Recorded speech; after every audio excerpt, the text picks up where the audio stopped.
everyone. Myself Raghav Gurgutia. I am currently pursuing BTech in Electronics and Communication Engineering from PIT Chennai, Science Department. Hi everyone, I am Sumit Raj Singh from ECE Department, VIT Chennai. Hi everyone, my name is Akshay Gupta. I am from EC Department, VIT Chennai. As we all know, biometric security systems are becoming more popular because they are more secure than the traditional password-based systems, which can be hacked or stolen, and it eliminates the need of for the users to remember the password. These security system works by recognizing person's behavior like dates, signatures, a typing, or a psychological characters. It can be face, iris, eye, veins, speech pattern, or the fingerprint. But why multimodal biosecurity systems?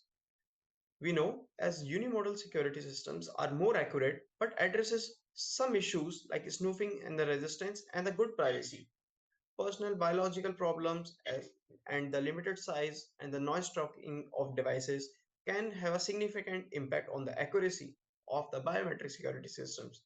And multimodal biometric systems make the system easier for the authentications and outperform in the terms of resistance and improving the capability, but it also decreases the accuracy. We know multimodal biometric security systems combine the features obtained from one or more than a biometric security systems for the for the purpose of personal identification. Block diagram of the purpose of the image fusion based multimodal biometric security system. The following methodology is divided into four stages. The first stage consists of image reading through dataset. Second stage is blurring the image to remove the unwanted noise and adding a security layer in it by even extracting key points and the descriptor from the image, where key points are the unique points of the image and the descriptors are the description of that key point. Third stage consists of the matching points and the matching score given by flank based matching, which take the key points and the descriptor as a reference for calculating match points, which is followed by comparison with the threshold value that is experimental. And if the match points are greater than the threshold value, then the matching is accepted. Fourth stage is fusion stage, where both iris and the fingerprint returns a boolean value. If the both are true, like AND base, then the overall matching is accepted. The figure 1 is a complete block diagram of the above explained methodology, which goes as follow. Firstly, person fingerprint and iris is taken through biometric, which is then read through OpenCV software, which is then blurred through Gaussian blurred, and then it is get blurred, which is then returns a 2D matrix of the value that represents the shape of the Gaussian function. After that, its feature is extracted to get the match points and are extracted, which is used for the fusion, and the biometric respond based on that.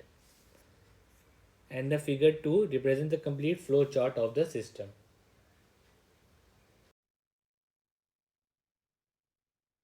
So here is the dataset.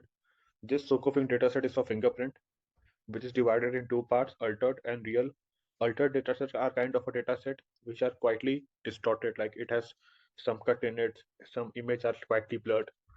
So like this is altered easy that we are using for our project, in which the images have slightly distortion. This is altered medium that we are using for our project, in which image are mediumly distorted. And this is altered hard, in which image are highly distorted.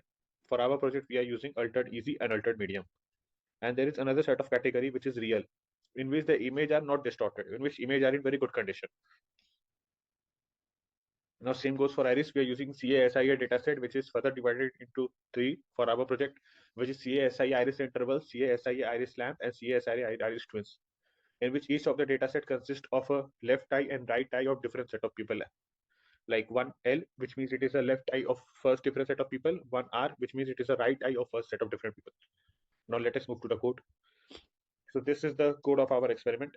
Now we are showing the code for experiment one, in which the experiment one is basically in which we are using altered easy dataset, in which the images are slightly distorted, and we are comparing that altered easy dataset with all of the real images, which is set of 1,000 images we are taking here. So for for the logic, we can see that we are reading the image with the help of OpenCV library as we have imported here, and we are iterating to the altered easy dataset with the help of OS library. After that, we are keeping a flag. Now this flag indicates that whether my image is matched or not, and this is a threshold value, and this threshold value indicates that this is a minimum value we should get while matching, and if it is we are getting more than or equal to that minimum value, which means that image are correctly matching, and answer is none, which means that none of the image is matched till now, and if some of the image is matching, we will store that answer, we will store that image answer in our answer variable. Now if this flag will only be only we will get one when my image matching score will be greater than or equal to a threshold value. Again, we are reading from a real image data set, and we are reading that image. After reading that image, we are filtering that image. Both for the both the cases, we are filtering the image with the help of Gaussian blur. As mentioned earlier, it provides an extra security layer, and we are taking a kernel size of 5 cross 5. It is because the fingerprint dataset image is very small. Now what we are doing, we are now detecting and computing some key points and description from both the images. That we are doing with the help of shift operator, which is given by OpenCV to us. And this key point and descriptors give us the unique points and their locations. After that, we are passing that key points and descriptors value to find some index and search parameters. After finding search parameters and index parameters, we are using in FLAN based matching system. This is a very fast matching system which take only important part to match rather than matching the entire thing, and it based on approximation. After that, we are finding a matching with the help of description 1 and description 2. Now this matches will be giving us the possible distances in which we can do matching. After getting all the possible distances, this value we are using two variable here for tracking both the images distances. If we will take 3 images, then we have to use 3 variable here, and k is equals to 3. Now after that, we are finding the good match points. Now this good match points, this value, this if condition is completely based upon the experimentation. It can be 0.1, 0.2, 0.3, 0.4. Now after that, we are finding a minimum key point length. Now why we are finding a minimum key point length is because we want to avoid extra calculations here. Key points are the unique points in both the images, and if we can compare, and if we can find the minimum of both of them, which means that key points that are only relevant to us, then we can make our code more and more optimized. After that, we are comparing it with our threshold value, and if it is coming equal to our threshold value, we are making our equal to or greater than our threshold value, we are making our flag as 1. If our flag is 1, then our image is matched, else we are increasing the count of not detected image. Now this logic is completely based to find FAR. Now this data set is designed on the base of a file name. So if I take an example, now this file name consists of 1mf left index finger. So if it is matching with the index finger which is originally correct, then the first 3 letters should be matched. So I am also comparing the first 3 letter here. If the first 3 letters are matching completely, which means that both the data set are correctly matched, which means that left index finger of cut is matched to original left index finger only. It is not matched to right index finger. So there, this is we are using for calculating FAR, because we don't want any our image to get wrongly matched. And this is how we are printing. Now same set of thing we are doing for different threshold values for 40, then for 45, then for 50, and then for 55. Now coming to our iris part. Now this iris part also we are reading one image, and after that we are comparing that image with the other images present in our iris dataset, and we are using Gaussian blur. Now kernel size here is 23 cross 23. The reason the kernel size here is 23 cross 23 is because the iris image set is kind of a big. Now if I have to show you the entire output, so let me run this.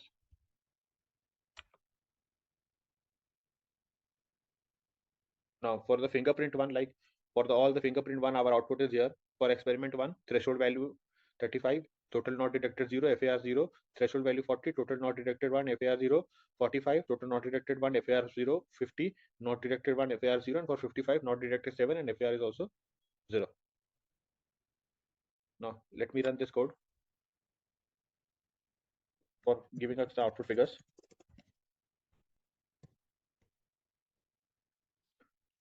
As you can see, this is the iris image which is original, and this is blurred iris image for first image. And for second image, this is original and this is blurred iris image.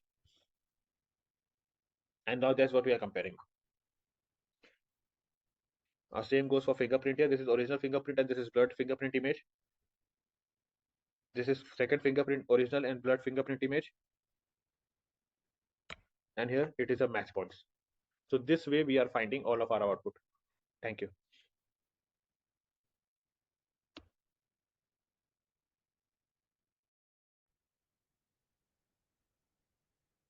we are performing two experiments. In experiment 1, we have taken 200 each distorted images of fingerprint and undistorted image of iris for the fingerprint matching. We have compared the distorted image with the real image of fingerprints and compared with 200 iris image. And here the graph is showing the values, the relationship between the accuracy and the threshold value. And in a tabular form for different values of threshold, the accuracy and FAR, false acceptance trace, has been given. Similarly, here in experiment 2, we have taken 200 distorted, medium distorted images of fingers and undistorted iris image, and the threshold value graph is given, and for different threshold value, the tabular chart is given. By seeing all these values of both the experiment, we have came to the conclusion that in experiment 1, where the less images are less damaged, the accuracy we have achieved is about 98%, 98.56%, and zero FAR. That suggests the model has effectively identified the individuals in the images. And when in the experiment 2, when the images are more damaged, the accuracy is dropped to 87.82 and FAR of 0.33. And through these results, we can suggest that the model says that it is less effective in the accuracy identifying the individuals. Thank you.